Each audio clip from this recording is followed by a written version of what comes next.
The autumn morning arrived cold and crisp at Kensington Palace. Princess Charlotte walked through the long corridor with her usual grace, her footsteps echoing against the marble floors. She was only young, but everyone who knew her understood she possessed a wisdom beyond her years. The 9-year-old princess had a way of observing things that others missed, a talent for noticing the smallest details that adults often overlooked. On this particular morning, Charlotte carried a leather-bound journal tucked under her arm. It was a gift from her great-grandmother before she passed away, and Charlotte treasured it deeply. Inside its pages, she had been documenting various observations about palace life, family gatherings, and the peculiar behaviors she witnessed during royal events. What started as innocent childhood notes gradually transformed into something far more significant. The royal guard stationed near the Queen's corridor was named Thomas Whitmore. He had served the royal family for nearly 15 years, standing at his post with unwavering dedication and maintaining the stoic expression that was required of someone in his position. Thomas had seen many things during his service, witnessed countless private moments, and learned to keep every secret locked away. But nothing could have prepared him for what was about to unfold that morning. Charlotte approached the corridor where Thomas stood. She usually offered him a polite smile and a small wave, which he would acknowledge with a subtle nod. Their interactions were always brief and proper, exactly as protocol demanded. But today was different. Today, Charlotte stopped directly in front of him, her blue eyes reflecting a seriousness that seemed almost unsettling coming from someone so young. Thomas maintained his position, staring straight ahead as training required. However, he could sense that something unusual was happening. The princess did not move past him as she normally would. Instead, she stood there, clutching her journal, seeming to gather courage for something important. The palace was unusually quiet that morning.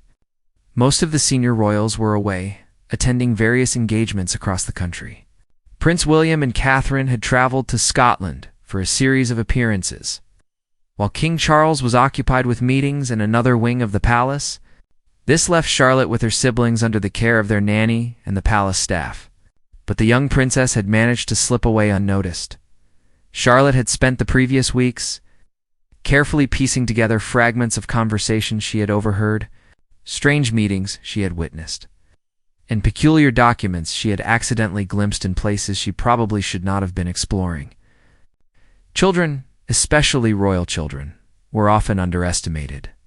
Adults spoke freely in their presence, assuming they were too young to understand or too distracted to pay attention. But Charlotte was different. She listened, she remembered, and she connected the dots. The information she had gathered concerned Tom Parker Bowles, the son of Queen Camilla from her first marriage. Tom had always been present at family gatherings, a friendly face, who seemed to genuinely care about connecting with his step-grandchildren. Charlotte liked him well enough. He told amusing stories, asked about her interests, and never treated her as just another obligation on his calendar. But recently, Charlotte had begun to notice inconsistencies in the stories surrounding his background, his relationship with the family, and certain privileges he seemed to enjoy that others did not. Thomas finally broke protocol slightly, allowing his eyes to shift downward to meet Charlotte's gaze. There was something in her expression that concerned him, a mixture of determination and fear that no child should have to carry. He wanted to ask if she was all right, if she needed help, but speaking first would violate his training. He waited, hoping she would simply move along, and this moment would pass without incident. Charlotte took a deep breath. Her small hands gripped the journal tighter, and she could feel her heart beating rapidly in her chest. She had debated whether to speak up for days now, going back and forth between the safety of silence and the weight of truth. Her parents had always taught her the importance of honesty, speaking up when something was wrong, even when it was difficult. They had told her that being royal came with responsibilities, and one of those responsibilities was protecting the integrity of the family and the institution they represented. She opened her mouth to speak, but hesitated. What if she was wrong? What if the things she had pieced together were simply misunderstandings, coincidences that her young mind had woven into a narrative that did not actually exist? The consequences of making false accusations, especially against a member of the extended royal family, would be severe. Her parents would be disappointed, the The palace would be thrown into chaos. She would be labeled as a troublemaker. But then she remembered something else. She remembered overhearing a heated conversation between two palace officials. Late one evening, when she had been unable to sleep, they had been discussing payments, hidden accounts, and the need to keep certain information away from the king. They had mentioned Tom's name multiple times, along with phrases like inappropriate influence and potential scandal. At the time, Charlotte had not fully understood what they meant, but she had written down everything in her journal, knowing instinctively that it might be important later. Thomas watched as various emotions played across the young princess's face. He had children of his own, though he rarely got to see them due to his demanding schedule at the palace. Looking at Charlotte now, he felt a protective instinct rise within him. Whatever she was struggling with, it was clearly weighing heavily on her young shoulders. He made a decision that could cost him his position. He broke protocol entirely and spoke first. His voice was gentle, barely above a whisper. He asked if she was all right, if there was something troubling her. The simple act of kindness from the stoic guard seemed to give Charlotte the final push she needed. She looked up at him, and in that moment, Thomas saw not a princess, but simply a frightened child who had stumbled upon something far bigger than she could handle alone. Charlotte began to speak, her voice quiet but steady. She told Thomas that she needed to tell someone about something important, something that involved Queen Camilla's son. She explained that she had information that the adults needed to know, information that could not wait until her parents returned from Scotland. She said that people were hiding things, that there were secrets that could hurt the family if they remained buried. Thomas felt his blood run cold. He had been trained to handle many situations during his years of service, from security threats to medical emergencies, from media intrusions to diplomatic incidents, but this was entirely different. A young princess was essentially telling him that she had uncovered some form of conspiracy or wrongdoing, involving a member of the extended royal family. The implications were staggering, and the responsibility of deciding what to do next fell squarely on his shoulders. He asked Charlotte what exactly she had discovered, trying to keep his voice calm and reassuring, despite the alarm bells ringing in his mind. Charlotte opened her journal and began to walk him through her observations. She showed him dates, times, and descriptions of events she had witnessed. She explained how she had seen Tom meeting with people in private areas of the palace, people who did not seem to have any official business being there. She described documents she had glimpsed that showed financial transactions between Tom and various companies, transactions that seemed to leverage his connection to the royal family for personal gain, but the most damaging revelation was yet to come. Charlotte had discovered communications that suggested Tom had been selling information about private family matters to outside parties, not to the tabloids directly, but to intermediaries who would then distribute the information in ways that could not be traced back to him. He had been careful, clever even, but not careful enough to account for an observant child who happened to be in the wrong place at the right time on multiple occasions. Thomas felt the color drain from his face as Charlotte continued her account. The implications of what she was telling him were enormous. If true, this represented a massive breach of trust, a betrayal from within the family circle that could cause irreparable damage to the monarchy's reputation. The fact that Tom was Queen Camilla's son made it even more complicated and sensitive. Any investigation would necessarily involve the Queen herself, raising questions about what she knew and when she knew it. The guard struggled to maintain his composure. His training told him to report this immediately to his superiors, to follow the chain of command and let those above him handle such a delicate situation. But his instincts told him that Charlotte had come to him specifically because she felt she could not trust the normal channels. Perhaps she had already sensed that there were people within the palace staff who were complicit, or at least aware of what was happening. Charlotte watched Thomas's reaction carefully. She could see the shock and concern written across his face, even though he was trying to hide it. She felt a strange mixture of relief and terror. Relief that she had finally shared this burden with someone else, and terror about what would happen next. She knew that once this information was out, there would be no taking it back. The consequences would ripple through the entire royal family, affecting not just Tom and Queen Camilla, but her own parents, her siblings, and the institution itself. The young princess asked Thomas what they should do. The question hung in the air between them, heavy with implication. Thomas realized that Charlotte was not just seeking validation or a sympathetic ear. She was actively trying to solve this problem, to protect her family from a threat she had identified. The maturity and sense of responsibility she demonstrated was remarkable, but it also made Thomas's heart ache. No child should have to carry such weight.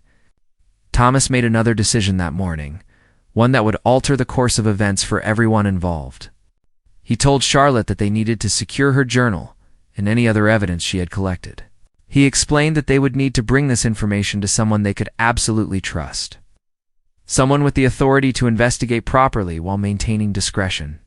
He suggested they speak with the king's private secretary, a man known for his integrity and loyalty to the institution above all else. Charlotte nodded in agreement, grateful that Thomas was taking her seriously and helping her navigate this impossible situation. Together, they began to formulate a plan for how to approach the private secretary without alerting others who might try to interfere. Thomas used his knowledge of palace schedules and movements to identify a window of time when they could make the approach safely. As they talked in hushed voices in that corridor, neither of them fully understood just how deep the situation actually ran, or how many people would be affected by Charlotte's revelations.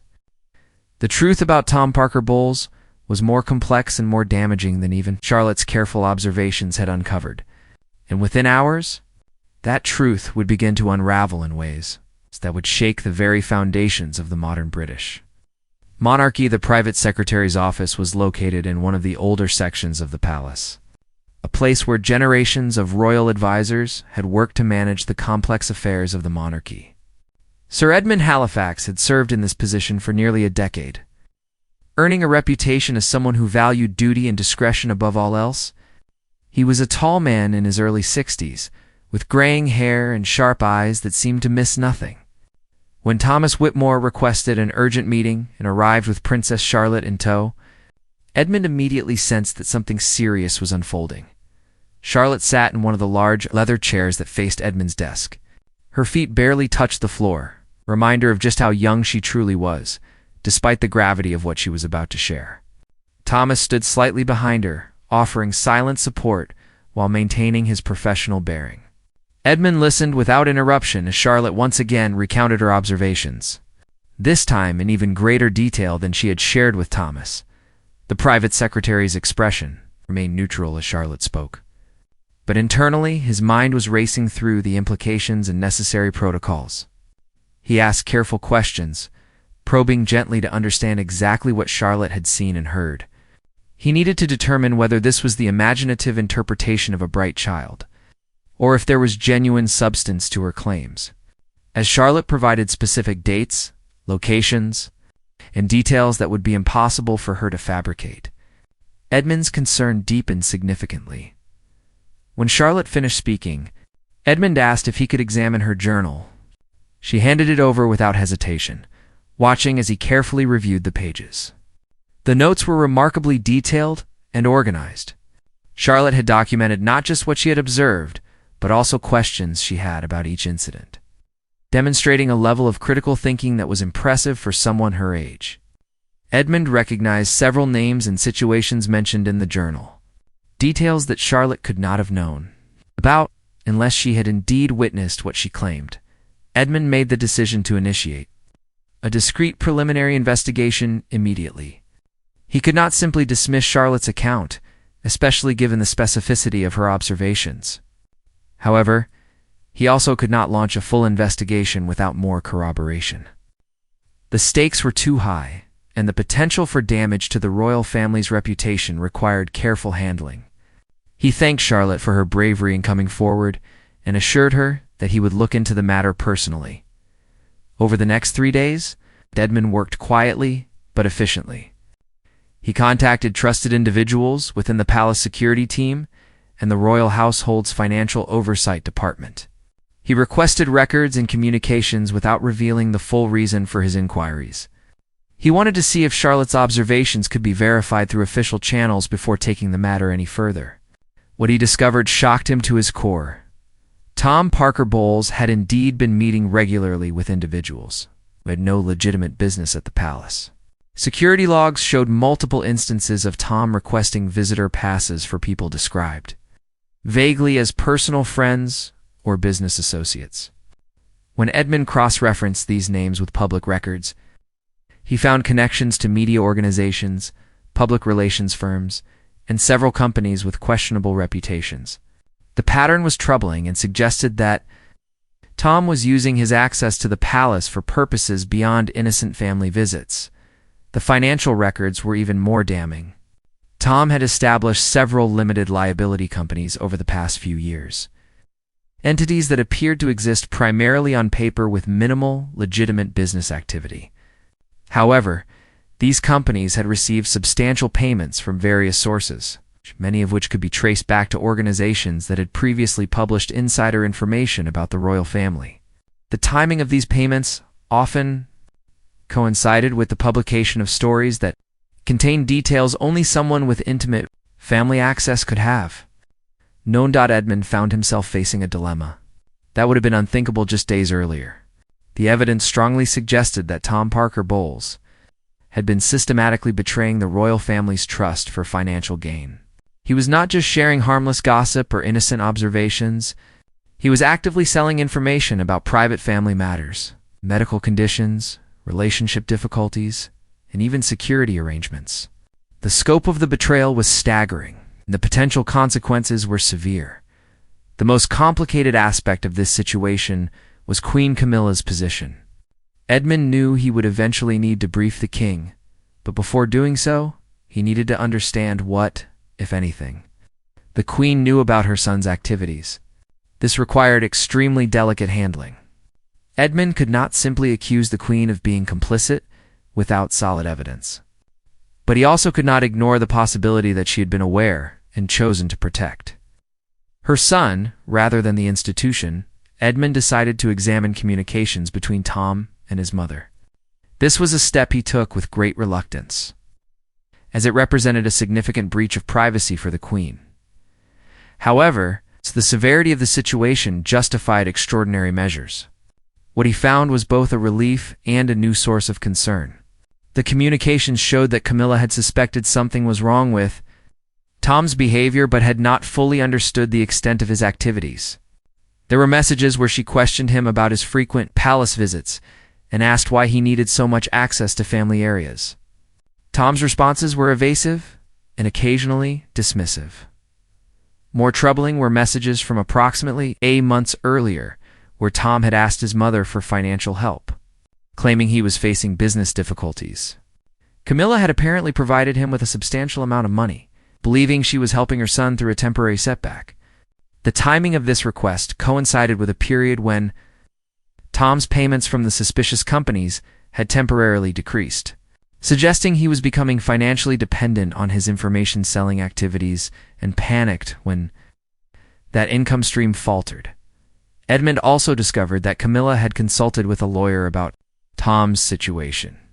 Though the nature of that consultation was protected by attorney-client privilege, the fact that she had sought legal advice suggested she knew or suspected more than she had let on. This placed Edmund in an impossible position. He could not determine whether Camilla was a victim of her son's deception or an enabler who had chosen to protect him rather than report his activities. To the king, on the 4th day after his initial meeting with Charlotte, Edmund made the decision that he could no longer delay. He needed to brief King Charles on the situation. He requested a private audience, emphasizing the urgent and sensitive nature of the matter. The king cleared his schedule and met with Edmund in his private study, a room where many difficult conversations had taken place over the years. Edmund laid out everything he had discovered, presenting the evidence methodically and objectively. He explained how Charlotte had first brought the concerns to his attention, how he had verified her observations, and what his investigation had revealed about Tom's activities. He also shared what he had learned about Camilla's apparent partial awareness of the situation. The king listened in silence, his face growing darker with each revelation. When Edmund finished his briefing, Charles sat back in his chair and closed his eyes for a moment. The pain of betrayal was evident on his face. This was not just a political or institutional crisis. This was personal. Tom was Camilla's son, someone who had been welcomed into the family, who had been at his wedding, who had been present at intimate family gatherings. And now, it appeared that Tom had been systematically exploiting that access for profit, selling out the family that had embraced him. The king's immediate concern was for Camilla. Whatever Tom had done, however much she might have known or suspected, she was his wife, and he loved her. The revelation about her son's betrayal would devastate her. Charles also worried about how this would affect his relationship with his stepchildren. He had worked hard to build positive relationships with Tom and his sister Laura, trying to create a blended family that could function despite the complicated history and public scrutiny. Charles asked Edmund about the extent of the damage. What information had Tom actually sold? What secrets had been exposed? Edmund explained that they would need to conduct a more thorough investigation to determine exactly what information had been leaked. But based on published stories and the timing of Tom's payments, it appeared he had shared details about family health issues, private conversations, relationship problems, and even information about security protocols. Some of this information had made its way into tabloid stories, while other details had been used by critics of the monarchy to attack the institution's relevance and legitimacy. The king then asked about Charlotte. He wanted to know how she was handling the situation, whether she understood the potential consequences of what she had uncovered. Edmund assured him that Charlotte was being looked after. She had acted with remarkable courage and maturity, but that she was also clearly affected by the weight of what she had discovered. Charles felt a surge of pride mixed with sadness. His granddaughter had demonstrated exactly the kind of character and devotion to duty that the monarchy needed, but she had been forced to carry a burden that no child should have to bear. The most difficult question came next. Charles asked Edmund what should be done about Tom and about Camilla. Edmund laid out several options, each with significant drawbacks. They could keep the matter entirely internal, confronting Tom privately and severing his access to the family without public explanation. This would minimize scandal, but would also mean no accountability for his actions. They could report the matter to the authorities, treating it as a potential criminal breach of privacy and fraud. This would demonstrate that no one was above the law, but would guarantee massive public attention and speculation. Or they could try to find some middle path, a solution that acknowledged the wrongdoing while minimizing damage to the institution. Charles understood that whatever decision he made would be second-guessed and criticized. There was no clean way out of this situation. If they handled it too harshly, he would be accused of sacrificing his stepson to protect the institution. If they handled it too leniently, he would be accused of enabling corruption and betrayal within the royal family. The personal dimension made everything more complicated. This was Camilla's son, and any action he took against Tom would necessarily cause his wife tremendous pain. The king made his decision. Tom would be confronted with the evidence and given an opportunity to explain himself. If he admitted to the activities and agreed to certain conditions, including complete severance from the royal family and repayment of funds, they would handle the matter privately. If he denied the allegations or refused to cooperate, they would have no choice but to involve law enforcement. Charles also decided that Camilla needed to be informed immediately, before any confrontation with Tom took place. She deserved to hear this from her husband rather than being blindsided by whatever action was taken. Edmund nodded his agreement with this approach. It was as reasonable a plan as could be expected under the circumstances. He asked the king if he wanted Edmund to be present when he spoke with the queen. Charles declined. This was a conversation he needed to have with his wife privately, as painful as it would be. He asked Edmund to arrange for Tom to be brought to the palace the following day for a meeting, without revealing the true purpose of the gathering. That evening, Charles sat down with Camilla in their private quarters. The conversation that followed was one of the most difficult of their long relationship. Camilla's initial reaction was denial and defensive anger. Her son was many things, but surely he was not capable of such calculated betrayal. As Charles walked her through the evidence, showing her documentation that Edmund had prepared, the reality began to sink in. The color drained from her face as she recognized patterns in Tom's behavior that she had previously dismissed or explained away. Camilla broke down, tears streaming down her face as she grappled with the dual pain of her son's betrayal and her own guilt at having perhaps enabled it through willful ignorance. She admitted that she had suspected something was wrong. She had noticed Tom's evasiveness and his constant need for money, despite supposedly running successful businesses. But she had not wanted to believe that her son could be capable of such actions. She had been protecting him in her mind, making excuses, because acknowledging the truth would have been too painful. Charles held his wife as she cried, feeling his own heart break for her pain while simultaneously grappling with anger at Tom for putting them all in this position. They talked late into the night about what would happen next, about how to handle the confrontation with Tom, and about what this would mean for their family and the monarchy. By the time they finally retired to bed, both were exhausted emotionally and physically. The next day would bring the confrontation that would determine how this crisis would ultimately unfold.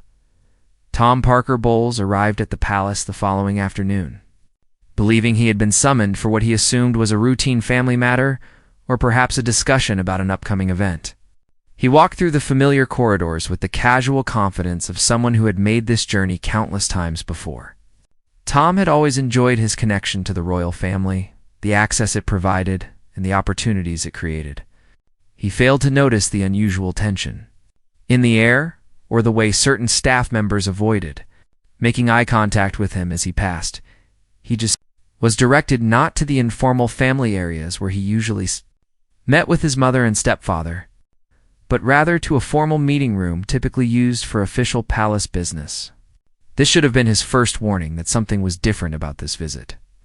When he entered the room, he found King Charles seated at the head of a long table, with Sir Edmund Halifax positioned to the king's right. The serious expressions on their faces made Tom pause mid-stride. Suddenly uncertain, Charles gestured for Tom to take a seat across from them. The formality of the setup was unmistakable. This was not a family conversation. This was an official confrontation. Tom felt his stomach tighten with apprehension as he sat down, trying to maintain an appearance of calm despite the growing sense that something was very wrong. He attempted a casual greeting, asking if everything was all right, but the words felt hollow in the tense atmosphere. The king did not engage in pleasantries. Instead, he stated plainly that some serious concerns had come to light regarding Tom's activities and his relationship with the royal family. Edmund opened a file folder and began laying out photographs, financial documents, and visitor logs on the table. Each piece of evidence was presented methodically, building a comprehensive picture of Tom's activities over the past several years. The meetings with media intermediaries, the suspicious business transactions, the timing of payments that correlated with leaked information. Tom's face went through several changes as the evidence mounted. Initially, there was confusion, as if he genuinely did not understand what they were showing him. Then came recognition, the moment when he realized they had uncovered his activities. Finally, there was calculation. As his mind raced to determine how much they actually knew and whether there was any way to minimize the damage or talk his way out of the situation, Charles asked Tom directly if he had been selling information about the royal family to outside parties. The silence that followed was heavy and suffocating. Tom understood that denying everything would be futile given the evidence spread before him. But admitting the truth meant acknowledging a betrayal so profound that it would destroy his relationship with his mother and stepfather permanently. He struggled to find words, opening his mouth several times before any sound emerged. When Tom finally spoke, his voice was defensive. He began making excuses, trying to frame his actions as less serious than they appeared. He claimed that he had only shared information that was not particularly sensitive, details that would have become public eventually anyway. He insisted that he had never revealed anything that would genuinely harm the family or compromise security. He portrayed himself as someone who had simply taken advantage of opportunities that presented themselves, not as someone who had deliberately set out to betray the family's trust.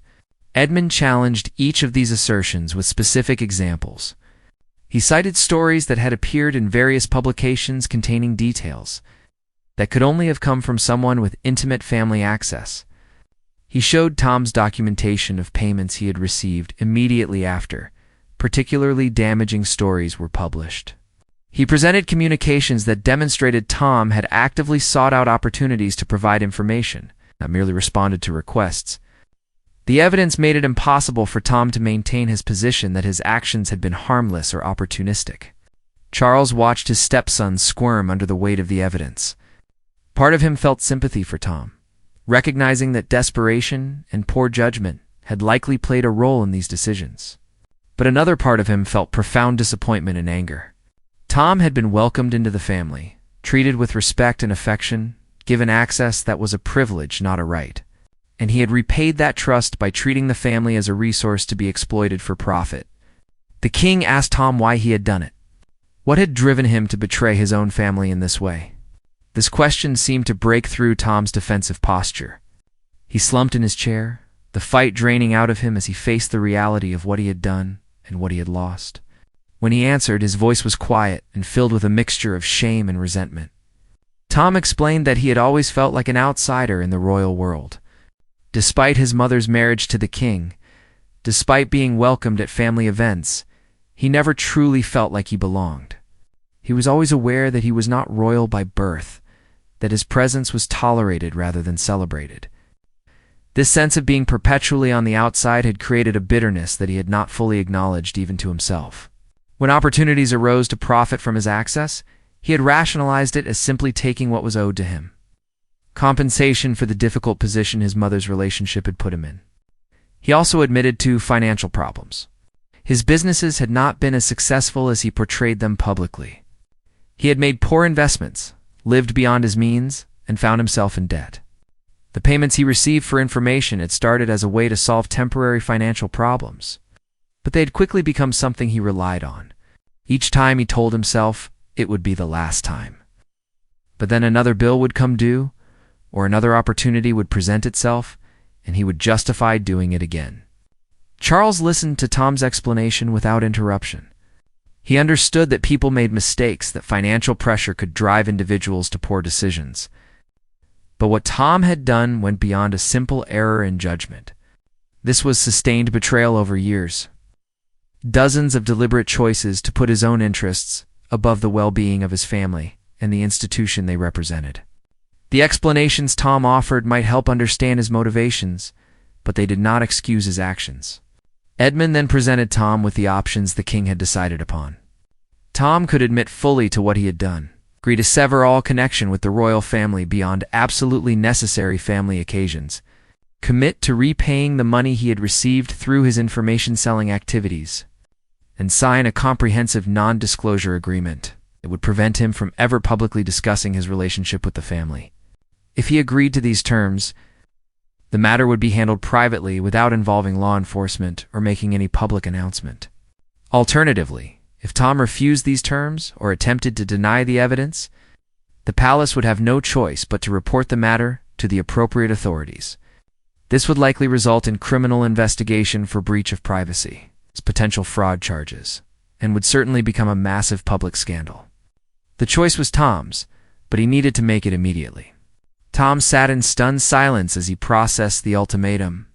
On one hand, accepting the terms meant acknowledging his guilt and accepting severe consequences that would fundamentally alter his life. He would lose access to his mother, his connection to the royal family, and would be saddled with significant financial obligations to repay the money he had received. On the other hand, refusing the terms would almost certainly result in prosecution, its public humiliation, and would devastate his mother even more than accepting the private settlement. He asked if he could speak with his mother before making a decision. Charles shook his head firmly. Camilla already knew what had happened, and she was devastated. Bringing her into this conversation now would only cause her more pain and would not change the fundamental choice Tom faced. He needed to make this decision based on what was right, not based on whether he could persuade his mother to intervene on his behalf. Tom tried one more approach. He offered to stop all such activities immediately and promised never to share information again, suggesting that should be sufficient without all the other requirements. He argued that severing his relationship with his mother was unnecessarily cruel and that requiring financial repayment would bankrupt him. Edmund responded that Tom had already demonstrated that his promises meant nothing, The only way forward required concrete actions and enforceable agreements. Not more words that he would likely break when convenient. Faced with no good options, Tom eventually agreed to the terms. He would sign whatever documents were required, sever his connection to the royal family, and work out a repayment plan for the money. He asked only that he be allowed to write a letter to his mother explaining himself and asking for her forgiveness. Charles agreed to this single concession, though he warned Tom that whether Camilla chose to respond was entirely up to her. Over the next several hours, legal documents were prepared and signed. Tom provided a full accounting of every instance where he had sold information, every payment he had received, and every contact he had dealt with. This information would allow the palace to better understand what had been compromised and to take steps to minimize future damage. The process was exhausting and humiliating for Tom, but he had made his choice and now had to follow through. When everything was completed, Tom was escorted from the palace by security. He would not be returning. His access credentials were immediately revoked, and instructions were sent to all palace entrances that he was not to be admitted under any circumstances. As Tom walked out of the palace gates for what he knew might be the last time, he felt the full weight of what he had lost crashing down on him. Inside the palace, Charles sat alone in his study, emotionally drained from the confrontation. He had done what needed to be done to protect the institution and to hold Tom accountable for his actions. But the personal cost was significant. He knew that Camilla was somewhere in the palace, likely crying and struggling with the reality of her son's betrayal. Their relationship would survive this, but it would bear scars. The king's thoughts turned to Charlotte, the young princess whose observations had started this entire chain of events. She had demonstrated courage and integrity beyond her years. She had seen something wrong and had spoken up despite the potential consequences. Charles felt immensely proud of his granddaughter, but he also worried about how this experience would affect her. She had learned at a very young age that doing the right thing was not always easy, and that it could lead to painful outcomes even when justice was served. Edmund entered the study, carrying a folder containing documentation of everything that had transpired. He needed the king's formal approval on several matters related to the settlement and the monitoring plan that would be put in place to ensure Tom complied with his obligations. As they worked through these administrative details, both men were aware that they were only beginning to deal with the fallout from this situation. The immediate crisis had been resolved, but questions remained. How many other people within the palace staff or extended family might have known about Tom's activities and remained silent? Were there others who had been selling information or exploiting their access in different ways? How would the family heal from this betrayal, and what steps needed to be taken to prevent similar situations in the future? These questions would require time and careful consideration to address properly. One decision Charles made immediately was that Charlotte needed to be properly thanked and commended for her actions. She had done something extraordinarily difficult. She deserved recognition for her courage and her commitment to doing what was right. The king asked Edmund to arrange a private meeting with Charlotte where he could speak with her personally about what had happened and ensured she understood that she had done the right thing. That evening, as night fell over London, three very different people grappled with the events of the day. Tom sat alone in his home, facing the ruins of his life and the knowledge that he had destroyed his relationship with his family through his own choices. Camilla lay in her room, grieving for the son she had raised and struggling to understand how he could have made such terrible decisions. And Charlotte sat with her journal, writing about the day when she had learned that telling the truth sometimes meant watching people you care about suffer consequences, even when those consequences were deserved. The palace released no public statement about the day's events. To the outside world, nothing had changed. But within the walls of the royal residences, everyone who knew what had happened understood that something fundamental had shifted.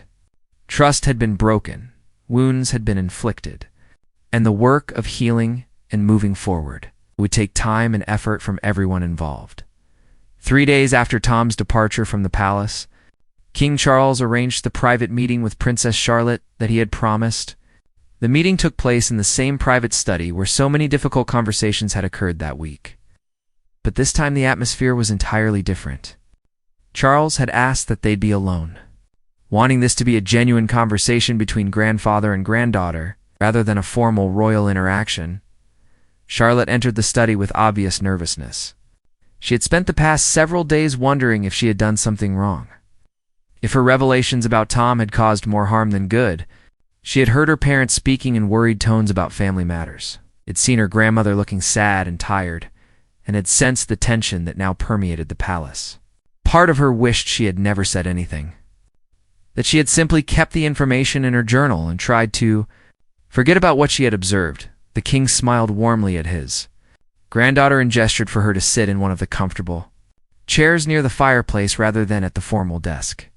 He joined her, sitting across from her in a way that felt more like a family conversation than an official meeting. Charles began by thanking Charlotte for her bravery and her commitment to doing what was right. He explained that what she had discovered had been very serious, and that her willingness to speak up had helped protect the family from ongoing harm. Charlotte listened quietly, her hands folded in her lap. When Charles finished, she asked the question that had been weighing on her mind. Had she ruined everything? Had her actions destroyed the family? Charles understood immediately what she was feeling. She was carrying guilt for the consequences of revealing the truth. Even though the wrongdoing had been entirely Tom's responsibility, this was a burden that Charlotte should never have had to bear. And Charles felt angry all over again at Tom for putting his young granddaughter in this impossible position. The king explained to Charlotte that she had not ruined anything. Tom's actions had created the problem, and his choices had led to the consequences he now faced. Charlotte had simply been honest about what she observed. He told her that one of the hardest lessons in life is understanding that doing the right thing does not always lead to happy endings. At least not immediately. Sometimes the right thing causes pain and disruption, but that does not make it any less right. The alternative would have been to let Tom continue betraying the family's trust, which would have caused even more damage over time. Charlotte seemed to absorb this explanation, though Charles could see she was still struggling with her emotions. She asked about her grandmother, wanting to know if Camilla was very upset with her. Charles assured his granddaughter that Camilla was not angry with her at all. The queen was heartbroken about her son's actions, but she understood that Charlotte had done nothing wrong. In fact, Camilla had specifically asked Charles to tell Charlotte that she was grateful for her, his honesty and courage. The conversation continued for nearly an hour. Charles shared with Charlotte some of his own experiences with difficult decisions and moments when doing the right thing had led to painful outcomes. He talked about the importance of integrity and about how leaders, whether they were kings or simply responsible individuals, had to make hard choices, even when those choices came with personal costs. He wanted Charlotte to understand that what she had experienced was part of growing up and learning to navigate the complexities of life. Charlotte eventually asked what would happen to Tom. Charles explained, in age-appropriate terms, that Tom would no longer be part of their lives in the same way he had been before. He would not be coming to family gatherings or visiting the palace. He would need to work to make amends for what he had done. Charles was careful not to demonize Tom entirely, acknowledging that he had made very poor choices, but was still a human being who would have to live with the consequences of those choices. Before the meeting concluded, Charles asked Charlotte about her journal. He had been told about her meticulous note-taking and her careful observations. He asked her if she intended to continue documenting her observations of palace life. Charlotte said she was not sure. Part of her enjoyed writing things down and trying to understand the world around her. But another part of her was afraid that her observations would lead to more problems and more pain for people she cared about. The king thought about this carefully before responding. He told Charlotte that her ability to observe and analyze was a gift, something that would serve her well throughout her life. He encouraged her not to stop using that gift, simply because this particular situation had been difficult. However, he also suggested that going forward, if she observed something that troubled her, she should feel comfortable coming directly to her parents or to him rather than carrying the burden alone. He assured her that raising concerns was not being disloyal or causing trouble. It was being responsible and protective of the family. This conversation seemed to lift some of the weight Charlotte had been carrying. She left the study looking more like herself, less burdened by guilt and worry. As she walked back to her own quarters, she passed Thomas Whitmore, still standing at his post. They exchanged a small smile, a silent acknowledgement of the shared experience that had brought them into this crisis together. Thomas felt relieved seeing that the young princess seemed to be recovering from the emotional toll of the past week in the days and weeks that followed. Life at the palace gradually returned to a new normal. Tom kept his agreement to sever ties with the family, though reports eventually reached the palace that he was struggling financially and emotionally with the consequences of his actions. Some family members felt sympathy for his situation, while others felt he was receiving exactly what he deserved. Camilla maintained a careful distance from her son, communicating with him only through lawyers regarding the repayment arrangements, but not engaging in any personal contact. The Queen dealt with her grief privately, supported by Charles and by her daughter Laura, who had been shocked and disappointed by her brother's actions. Laura made it clear to the family that she did not condone what Tom had done and that she hoped to maintain her own relationship with the royal family, separate from her brother's betrayal. Charles and the other family members appreciated this position and continued to welcome Laura at family events. For Charlotte, the experience became a defining moment in her young life. She had learned that truth-telling could be painful, that adults she trusted could disappoint her, and that doing the right thing sometimes meant accepting difficult outcomes. But she had also learned that integrity mattered, that speaking up was important, that her family valued honesty even when it was hard. These lessons would shape her character and her approach to her future role within the monarchy, Sir. Edmund Halifax conducted a comprehensive review of palace security and access protocols in the wake of the Tom situation. New procedures were implemented to better monitor who had access to family areas and to track information flow more carefully. Staff members received additional training on confidentiality and on how to report concerns about potential security breaches.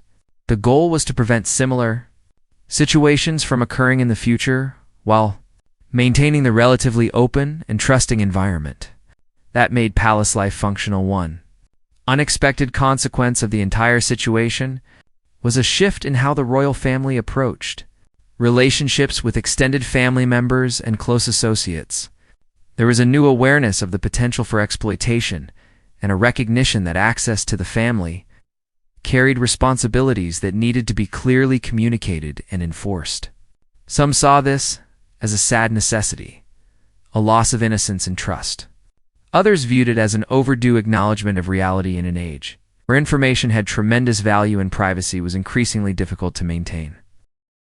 The media never learned the full truth about what had happened with Tom Parker Bowles. Observers noted that he stopped appearing at royal events and that his previously frequent visits to see his mother seemed to have ended abruptly. Some tabloids speculated about a family rift or a falling out, but without concrete information, these stories never gained significant traction. The palace's decision to handle the matter privately rather than publicly meant that the royal family avoided a major scandal, though it also meant that Tom faced no public accountability for his actions. Thomas Whitmore continued his service as a royal guard, but the experience had changed him.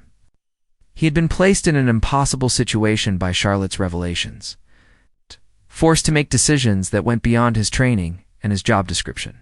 He had handled it with integrity and good judgment, and this was noted by his superiors. Within a year, he would be promoted to a more senior position within the palace security team. Partly in recognition of how he had managed the delicate situation with Princess Charlotte, Charlotte herself continued to grow and mature, though she was more cautious now about what she shared and with whom. Her journal remained a constant companion, but the entries became more personal and less focused on documenting the activities of others. She had learned the power of information and the weight of responsibility that came with knowledge. Her parents noticed a change in their daughter, a seriousness that seemed both admirable and slightly sad. She was still a child, but she had glimpsed adult complexities earlier than anyone would have wished. On occasion, Charlotte would wonder what had become of Tom. She felt no satisfaction in what had happened to him, only a lingering sadness that someone could make such destructive choices. She sometimes imagined what it would be like to have a conversation with him now, to ask him if he regretted what he had done or if he blamed her for his downfall, but she knew such a conversation would never happen. Tom was no longer part of her world, relegated to the category of family members who existed in memory but not in present reality. Years later, when Charlotte was older and preparing for her own future role in the monarchy, she would look back on this experience as the moment when she truly understood what it meant to be royal. It was not about the privileges or the prestige or the public attention. It was about duty, about integrity, about making hard choices and living with their consequences. It was about understanding that sometimes you had to hurt people that you cared about in order to protect something larger and more important than individual relationships. The story of what Princess Charlotte revealed about Tom Parker Bowles remained largely unknown to the public, a secret held by a small circle of people within the palace. But within that circle, Charlotte's actions were remembered and respected. She had demonstrated qualities that would serve her well throughout her life, qualities that would make her not just a royal by birth, but a leader worthy of the position she would one day hold. The royal guard, who had gone pale upon hearing Charlotte's initial revelations, would tell the story, in carefully vague terms, to his own children years later. He described it as the day when a young princess taught him about courage and responsibility, about the importance of listening even when the message was uncomfortable. He never revealed names or specific details, but the lesson stayed with him forever. Sometimes he would say, "The most important messages come from unexpected sources, and the biggest tests of character come not from dramatic moments, but from the quiet decision to speak truth when silence would be easier." In the end, the situation with Tom Parker Bowles became part of the hidden history of the modern monarchy, one of countless private dramas that shaped the institution but never made headlines. The public continued to see carefully managed images of royal unity and tradition, unaware of the betrayals and confrontations that sometimes occurred behind palace walls, and perhaps that was how it should be. The monarchy had always required a certain amount of private sacrifice and difficulty, in service of public stability and continuity. Charlotte grew up understanding this duality, this difference between the public face and the private reality. She learned to navigate both worlds with grace and wisdom, drawing on the lessons from that difficult week when she had discovered a truth that changed everything. She never forgot the weight of that journal in her hands as she stood before Thomas Whitmore, or the look on her grandfather's face as he thanked her for her courage, or the sadness in her grandmother's eyes as the family dealt with the consequences of Tom's betrayal. These memories became part of who she was, shaping the princess she became and the queen she would one day be.